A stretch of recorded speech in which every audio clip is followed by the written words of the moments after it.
Interesting ಸುದ್ದಿಗಳನ್ನ quick ಆಗಿ ಹೇಳ್ತೇನೆ cricket round up ನಲ್ಲಿ. ನಾನು ಶ್ವೇತಾ. ನೀವು ಸುದ್ದಿ ಅನ್ನದ ಸಬ್ಸ್ಕ್ರೈಬರ್ ಆಗೋದಕ್ಕೆ ಮರಿಬೇಡಿ. ಸತತ ಸೋಲುಗಳಿಂದ ಕಂಗೆಟ್ಟಿದ್ದ ಹೈದರಾಬಾದ್ಗೆ ಡೆಲ್ಲಿ ಕ್ಯಾಪಿಟಲ್ಸ್ ವಿರುದ್ಧದ ಪಂದ್ಯ ಮಾಡು ಇಲ್ಲವೇ ಮಡಿ ಪಂದ್ಯವಾಗಿತ್ತು. ಅದರಂತೆ ಹೈದರಾಬಾದ್ ಕೂಡ ಡೆಲ್ಲಿ ತಂಡವನ್ನ 133 ರನ್ಗಳಿಗೆ ಕಟ್ಟಿ ಹಾಕುವಲ್ಲಿ ಯಶಸ್ವಿಯಾಗಿತ್ತು. ಆದರೆ ಹೈದರಾಬಾದ್ನ ಈ ಗೆಲುವಿನ ಕನಸಿಗೆ ಮಳೆ ಅಡ್ಡಿಯಾಗಿದೆ. ಭಾರೀ ಪ್ರಮಾಣದ ಮಳೆ ಸುರಿದ ಪರಿಣಾಮ ಪಂದ್ಯವನ್ನ ರದ್ದು ಮಾಡಲಾಯಿತು. ಹೀಗಾಗಿ ಎರಡೂ ತಂಡಗಳಿಗೆ 1 ಅಂಕ ಸಿಕ್ಕಿದೆ. ಈ ಫಲಿತಾಂಶದೊಂದಿಗೆ ಹೈದರಾಬಾದ್ ತಂಡದ IPL 2025ರ ಪ್ರಯಾಣ ಅಂತ್ಯಗೊಂಡಿದೆ.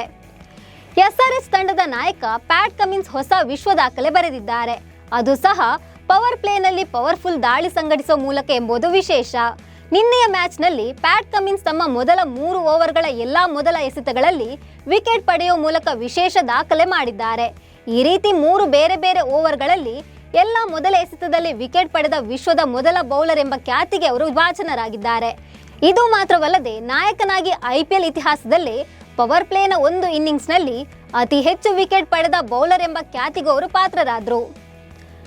IPLನಲ್ಲಿ ಅಮೋಘ ಪ್ರದರ್ಶನ ನೀಡುತ್ತಿರುವ ಮುಂಬೈ ಇಂಡಿಯನ್ಸ್ ಹಾಗೂ ಗುಜರಾತ್ ಟೈಟನ್ಸ್ ತಂಡಗಳು ಇವತ್ತು ಕಾದಾಟ ನಡೆಸಲಿವೆ. ಈ ಎರಡೂ ತಂಡಗಳಿಗೆ ಇವತ್ತಿನ ಮ್ಯಾಚ್ ಮಾಡು ಇಲ್ಲವೇ ಮಡಿ ಪಂದ್ಯವಾಗಿದೆ. GT ಹಾಗೂ MI ಈಗ 14 ಅಂಕಗಳನ್ನು ಕಲೆ ಹಾಕಿದ್ದು ಪ್ಲೇ ಆಫ್ ರೇಸ್ನಲ್ಲಿವೆ. ಮುಂಬೈ 3ನೇ ಪ್ಲೇಸ್ನಲ್ಲಿದ್ದರೆ ಗುಜರಾತ್ 4ನೇ ಸ್ಥಾನದಲ್ಲಿದೆ.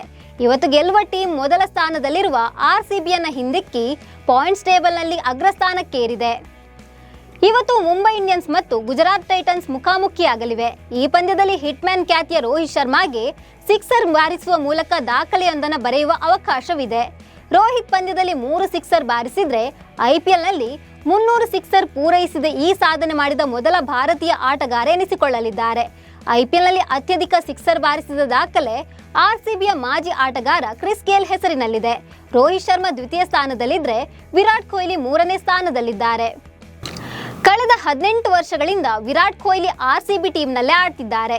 ಇದೀಗ ಕೊಹ್ಲಿ RCB ಬಿಟ್ಟು ಹೊಸ ಫ್ರಾಂಚೈಸಿಗೆ ಹೋಗುವ ಯೋಚನೆ ಮಾಡಿದ್ರ ಅನ್ನೋದ್ರ ಬಗ್ಗೆ ತಂಡದ ಪಾಡ್ಕಾಸ್ಟ್ನಲ್ಲಿ ತಿಳಿಸಿದ್ದಾರೆ. ನನ್ನ ವೃತ್ತಿ ಜೀವನದ ಉತ್ತುಂಗದ ವರ್ಷಗಳಲ್ಲಿ ವಿಶೇಷವಾಗಿ ಬೇರೆ ತಂಡಗಳಿಗೆ ಸೇರಲು ಅವಕಾಶವಿತ್ತು. ಈ ಬಗ್ಗೆ ಬದಲಾಯಿಸಲು ಸಾಕಷ್ಟು ಸಲಹೆ ಬರ್ತಿತ್ತು. ಒಂದು ಹಂತದಲ್ಲಿ ಇದು ನನಗೆ ನಿಜವಾಗಿಯೂ ಕಷ್ಟಕರವಾಗಿತ್ತು. ಬಳಿಕ ನಾನು ಎಲ್ಲಿದ್ರೂ ಸಂತೋಷವಾಗಿರಬೇಕು ಅಂತ ನಿರ್ಧರಿಸಿದೆ. ನಾವು ಗೆದ್ರೂ ಸೋತ್ರೂ ಪರವಾಗಿಲ್ಲ, RCB ನನ್ನ ಮನೆ ಅಂತ ಕೊಹ್ಲಿ ಹೇಳಿದ್ದಾರೆ. RCB ತಂಡದ ಬ್ಯಾಟ್ಸ್ಮನ್ ಟಿಮ್ ಡೇವಿಡ್ BBMPಯ ಸಾರ್ವಜನಿಕ ಪಾರ್ಕ್ನ ಸೌಲಭ್ಯಗಳನ್ನು ಶ್ಲಾಘಿಸಿದ್ದಾರೆ.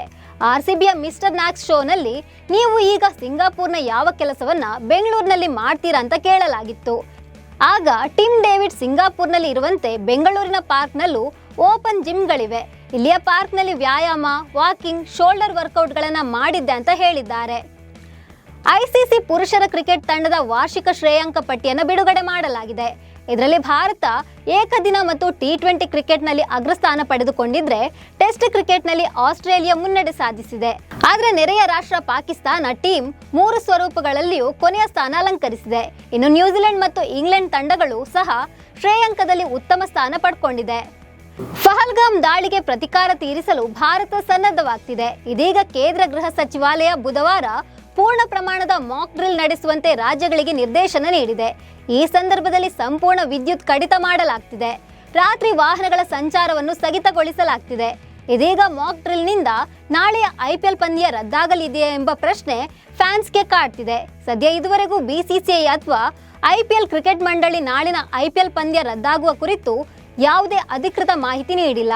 ಹೀಗಾಗಿ ಪಂದ್ಯ ನಡೆಯುವುದು ಖಚಿತವಾಗಿದೆ. KKR ಮತ್ತು ಚೆನ್ನೈ ಕಾದಾಟ ನಡೆಸಲಿವೆ. IPL 2025ರ ನಂತರ ಭಾರತದ A ಮತ್ತು ಹಿರಿಯ ಪುರುಷರ ಕ್ರಿಕೆಟ್ ತಂಡಗಳು ಇಂಗ್ಲೆಂಡ್ ಪ್ರವಾಸ ಕೈಗೊಳ್ಳಲಿವೆ. ಮೇ 25ರಂದು IPL ಅಂತಿಮ ಪಂದ್ಯದ ನಂತರ ಭಾರತ A ತಂಡ ಇಂಗ್ಲೆಂಡ್ ಲಯನ್ಸ್ ವಿರುದ್ಧ 4 ದಿನಗಳ ಪಂದ್ಯಗಳನ್ನು ಆಡಲಿದೆ. ಹಿರಿಯ ತಂಡ ಜೂನ್ 20ರಿಂದ 5 ಟೆಸ್ಟ್ ಪಂದ್ಯಗಳ ಸರಣಿಯನ್ನು ಆಡಲಿದೆ.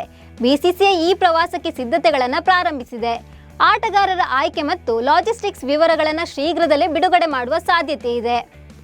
IPLನಲ್ಲಿ ಪಂಜಾಬ್ ಕಿಂಗ್ಸ್ ತಂಡದ ಆರಂಭಿಕ ಬ್ಯಾಟ್ಸ್ಮನ್ ಪ್ರಭ್ ಸಿಮ್ರಾನ್ ಸಿಂಗ್ ಅತ್ಯುತ್ತಮ ಬ್ಯಾಟಿಂಗ್ ಪ್ರದರ್ಶನ ನೀಡುತ್ತಿದ್ದಾರೆ. ಇದೀಗ ಪ್ರಭ್ ಸಿಮ್ರಾನ್ ದೊಡ್ಡಪ್ಪ ಶಾಕಿಂಗ್ ವಿಚಾರವನ್ನು ಬಹಿರಂಗಪಡಿಸಿದ್ದಾರೆ. ಪ್ರಭ್ ಸಿಮ್ರಾನ್ ತಂದೆ ಸುರ್ಜಿತ್ ಸಿಂಗ್ ಕಿಡ್ನಿ ಸಂಬಂಧಿತ ಕಾಯಿಲೆಯಿಂದ ಬಳಲುತ್ತಿದ್ದಾರೆ. ವಾರಕ್ಕೆ 3 ಬಾರಿ ಡಯಾಲಿಸಿಸ್ಗೆ ಒಳಗಾಗ್ತಿದ್ದಾರೆಂಬ ಆಘಾತಕಾರಿ ಅಂಶವನ್ನು ರಿವೀಲ್ ಮಾಡಿದ್ದಾರೆ.